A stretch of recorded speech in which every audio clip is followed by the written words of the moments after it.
So, Nietzsche and Genshin, how are they connected?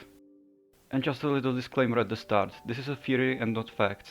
I unfortunately don't have any way to read the developers' minds, so I can only speculate. Also, these references are the only ones I personally found, not saying that there isn't more of them somewhere. So just for a short historical recap, Friedrich Nietzsche is a German existential philosopher who lived in the 19th century, and he is someone who greatly influenced Hoyoverse and Genshin, even though it may not be obvious.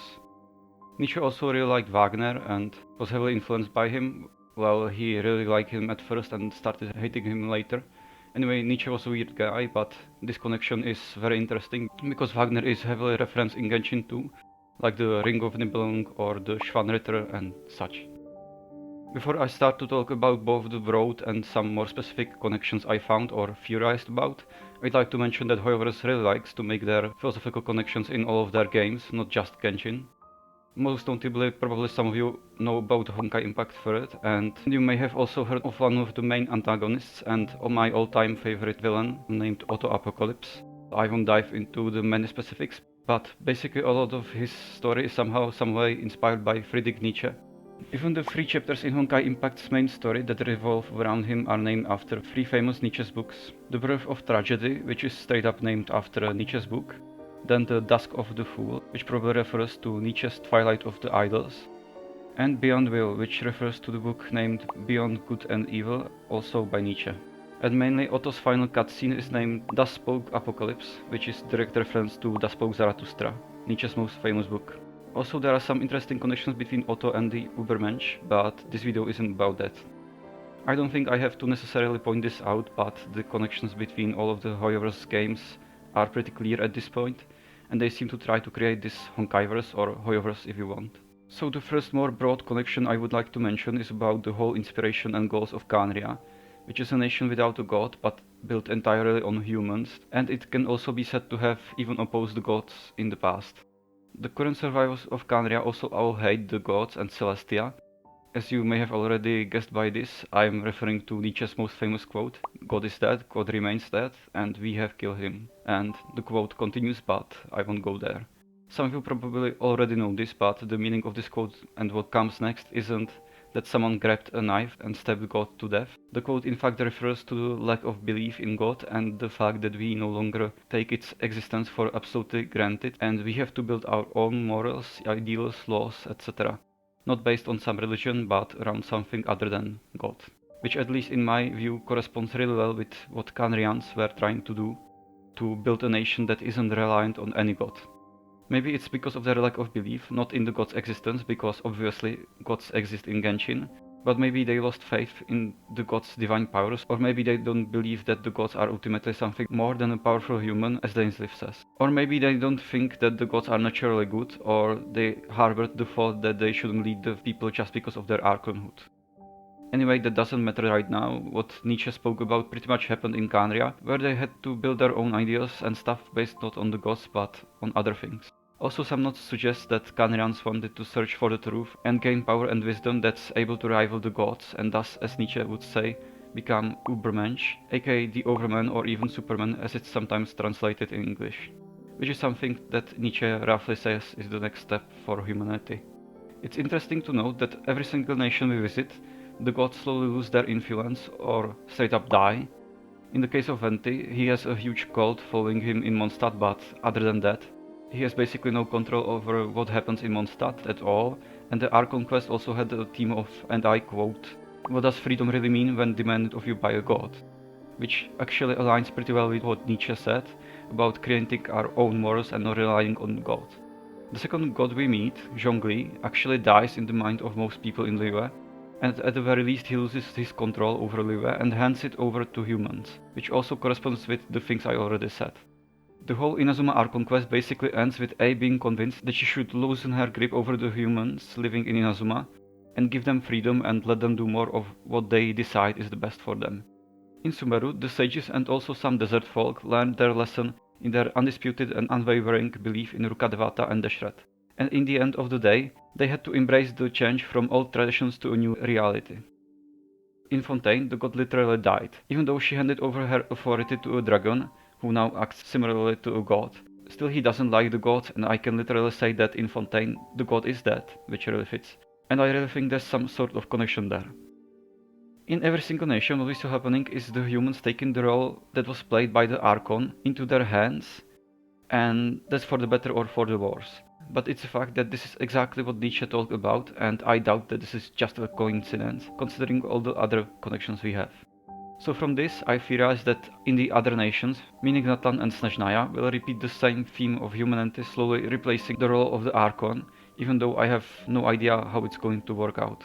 Oh, and I've seen some people talk about how they think that the Traveler represents the Übermensch, which is probably because of his qualities as a kind of a better individual than other people in Teyvat, and because of his great power over the elements without using visions, basically like the gods and so on. The Traveler also has a very strong will, being a descender. He has to have a will that can rival the whole world. He also, at least to me, seems to bear no resentments, which is an important part of being Übermensch in Nietzsche's work. But honestly, I don't see such a strong connection there, even though you could make a case for it. In the Sumeru Desert area, there is a very important quest lore-wise that is called Khvarena of Good and Evil, which is probably a reference to Nietzsche's book Beyond Good and Evil. And the whole quest has some serious references to Zoroastrism, which is connected to Nietzsche's work via its spiritual founder, Zarathustra, a religious reformer who is said to be a prophet, who plays a very important role in Nietzsche's work. In fact, he is the main character of his most famous book, called Thus Spoke Zarathustra, and in that book you could say that Nietzsche expresses himself through Zarathustra, and he basically walks around and talks about various subjects that don't really have much in common. I won't go into every single line that could have something to do with Nietzsche, but believe me, there is quite a bit of them in that part of the desert. Now we have some interesting achievements that are connected to the same world quest I just talked about. The achievement called the Camel, the Lion and the Child, which is a direct reference to Nietzsche's concept of becoming the Übermensch. The camel is a strong-spirited animal that wants to load everything on its back, the joys, the sorrows and the knowledge. It wants to experience everything.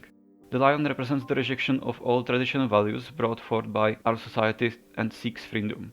The child is the last stage and it's unburdened by any rules and conventions, and it seeks its own destiny and wants to find the meaning of things for itself. Which, to be honest, kinda reminds me of how our destiny as the traveler is described by Nahida and others, like the ultimate fate and unbound by any rules of this world and stuff. Next achievement that's also in this quest is called A Rope Over an Abyss, which is also a reference to the same concept, except this time Nietzsche describes humanity as a rope stretched between the animal and the Übermensch, or the Overman, aka a rope over the abyss, which refers to how we humans view ourselves as something different than the rest of the animal kingdom, but we are still controlled by our instincts and such, so we aren't at the Übermensch level just yet. The third important achievement in this quest is called The Tree on the Hill, which could have a connection to Irminsul, but that's just highly speculative. Anyway, it's the name of a chapter in Nietzsche's book, so it's also a pretty clear reference. Speaking of achievements, there is another interesting one called You Do Not Know the Night, which you can get when you light up Enkanomia. This refers to the quote, "How can those who live in the light of day possibly comprehend the depths of the night?" Originally by Nietzsche, but later used by different authors as well. This is possibly about how our perspective is affected by what we already know and see, and how we can't even imagine all that's within the possibilities. Which could be something that's connected to how the Descenders view the world differently than those who live in Teyvat because of Irminsul and stuff. It's interesting to note that René de Petrichor had some notes that were clearly inspired by the book Beyond Good and Evil, when he wonders if there is truly right or wrong in the world. Also, some people pointed out that across all of the Marxist stuff that Jacob or Jack says in the Narzissenkreuz Ordo quests, there are some Nietzsche-inspired lines that could confirm that the Narzissenkreuz Ordo has some sort of connection to Nietzsche's philosophy. Which is actually what I'd like to discuss next, because we also found some notes about the will of the Descenders there, which, as I already said earlier, probably refers to Nietzsche's concept of will to power. Nietzsche believed this will is what motivates everyone, and in his view it's a desire for power and self-enhancement. It doesn't refer only to physical power, but also influence and self-realization and so on. We know that René transformed Jacob into neo-human, and also René wanted to become something more than a human and wanted to follow the path to transcendence, which is why he eventually became the Narzissenkreuz. But his goal in the end was the liberation of the will, which he didn't achieve in the end. This oddly resembles the concept of becoming an overman and not being tied by the laws and such of the world, and also being pushed forward by the will to power as described by Nietzsche.